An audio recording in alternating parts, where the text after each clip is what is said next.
Okay, factoring polynomials by grouping. This is our last and fifth method for factoring polynomials. I've given you a big example right here at the top. This is what the example I'm going to show as I do step by step on how to solve these factor these polynomials. So I have x cubed plus 7x squared plus 2x plus 14. This is our polynomial.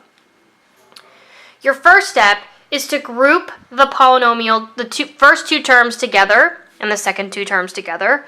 So it's going to look, if I have x cubed plus 7x squared plus 2x plus 14, I'm going to group the x cubed and the 7x squared. And then I'm going to group the 2x plus 14. That's step one.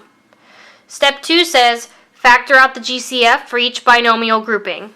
So they both have in common an x squared. I'm going to factor that. And over here, they both have in common a 2, so I'm going to factor that.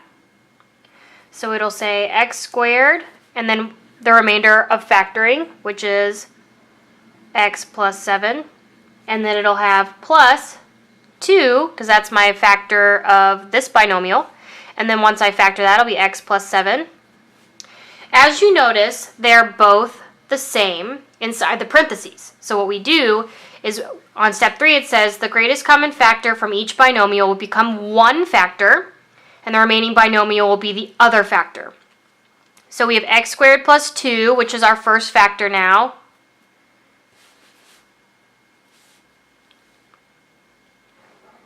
And then we have x plus 7 as the other factor for step 3.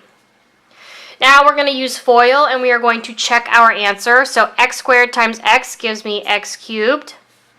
X squared plus 7 is, or times 7 is 7x squared.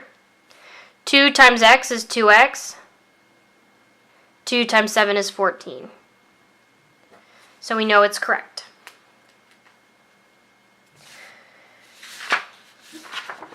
Okay, so I'm going to give another practice problem.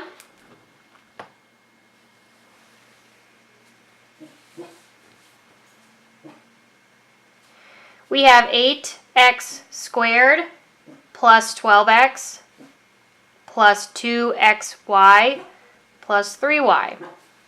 Our first step is to group these two binomials and these into two binomials. Then we're going to factor each. So the greatest common factor here is 4x. And I'm going to take that out and get 2x plus 3. Over here, our common factors are y. So we're going to take that out and we get 2x, sorry, I wrote it in the wrong spot, plus 3. These binomials are both the same, so we know that's going to be one of our factors. 4x plus y is going to be our other factor, because those are the two greatest common factors.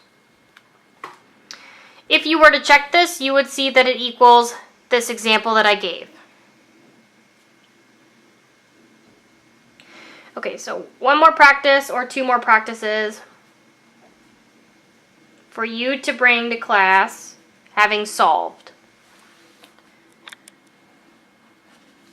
That's problem 1, and this is problem 2.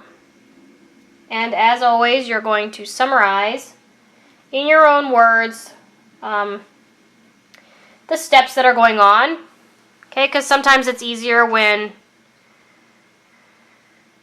we read the rules and we read the steps up top and we say, okay, let's summarize this in my own words so that I can remember what I'm doing. Okay, so that is it for the factoring brochure. These are your notes, so please keep them with you and bring them to class. They will be helpful for one of the activities we're going to do in class next.